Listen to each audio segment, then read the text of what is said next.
In this lecture, I'm going to cover the pro arguments related to the topic. Now, it is very, very important that you have already listened to the introductory lecture on this topic because that really provides a lot of depth and nuance and explanation to these pro arguments. So it's kind of operating under the assumption, this lecture is operating under the assumption that you've already listened to the other lecture. Second of all, there really aren't a lot of different arguments on this topic. I can talk about how some of those may play out in the debate.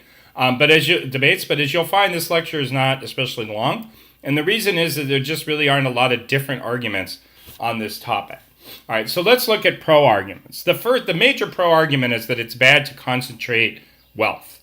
And obviously, this is kind of needs to be distinguished from price because at least in the short term, as discussed in the introductory lecture, these services these big five companies are providing really are kind of lowering prices for consumers to either low cost prices for goods or free online services. Now the problem is these companies are acquiring massive amounts of wealth, right? They're building massive amounts of wealth. They have valuations in like $100 billion range.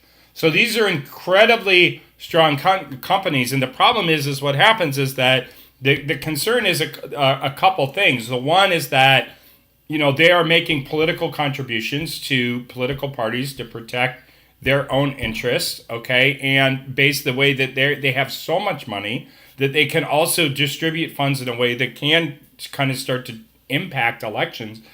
Because so much money can be contributed through political action committees and other types of sponsorships, even when it can't be contributed directly to the party because of campaign finance law regulations, they can be contributed indirectly. It can start to have a very large impact on our political system. Second, as I mentioned at the end of the discussion on the introductory lecture, when you control such a platform, you can control what's on it, you control how information is presented, right? So in reactions to it and what you see on Facebook and all these types of things, and you start to influence the political process, the discourse, right? The way people's values and attitudes are shaped across a variety of issues, and regardless of your political spectrum, political preference, that can really start to have big implications on how people see and view the world and kind of have that. And then third, if just kind of one company gets like a lot of power, it can make things difficult for workers. You can read all kind of stories about like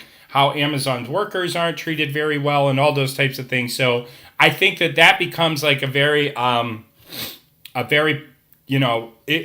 is a problem, and you have to articulate that. It's very well laid out, especially by Tim Wu on that book, with the Gilded Age in the title that I talked about in the introductory lecture, and really a lot of why there's problems with the concentration of economic power in society. So I think this is something that the pro is really, really going to want to argue, want to make an argument about and articulate in the debate. The second, as I mentioned, these companies are acquiring an enormous amount of data, right? Some people say if you could print out your data after just being a few years on Facebook, you'd have thousands of pages of individual data points about a user. And of course, it's that data that makes the service available for free because they can collect that data, they can monetize it by selling ads, by selling it maybe to third parties. So that data is tremendously valuable, but it is kind of comes at the cost of an individual's user's privacy. And maybe it's kind of inevitable in the modern world that companies are going to end up with this data. But do we want Amazon, like a few companies, just the big five, to know just basically everything about us? The third thing is innovation, and I think this is an area where there's a potential to kind of expand the topic a little bit more in terms of different innovation impacts. People say, look, what happened is what you had was, you had Microsoft, which kind of dominated everything. And one of the things that Microsoft was doing was it would install just its own Microsoft Internet Explorer on its computer, and computers, right, that were sold with Microsoft operating systems, and make it difficult to install other browsers. All right, well, people said this was leading to a monopoly. And because that there was an antitrust case against Microsoft, okay, in the 90s, and it kind of blocked Microsoft from doing certain things, that what happened was a lot of, that's why people say, well, that's why we had the emergence of Google. Okay, that's why we maybe had to some degree the emergence of Facebook, though that's not as browser dependent. Okay, so I think that there's definitely some arguments as to why you need to have innovation in the computer industry, in the software industry, in the online industry generally. And basically, if you break up these companies and you stop a company from monopolizing things, then you will have new products. Some people say maybe we'll have a more ethical search engine that doesn't depend on data sharing, or it can depend on some other type of economic model, maybe even like sales that people are willing to pay, or something that someone hasn't even thought of yet. That's why we have innovation. And I think maybe teams could read like some other kind of general potential impacts to innovation, just why it's good. And that could open and broaden the topic up a little bit better. Obviously, pro teams are going to have to contest arguments as to why these companies are good, why we shouldn't break them up, why we shouldn't regulate them. I mean, Europe's been regulating them a lot.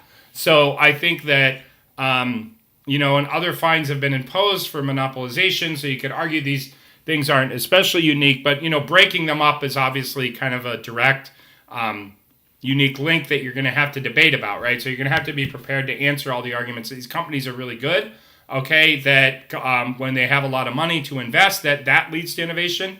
It doesn't matter if you have a good idea. If you can't get anyone to fund your idea, to implement it, it doesn't matter. These companies have the market power to take new innovations to market and get people to use them.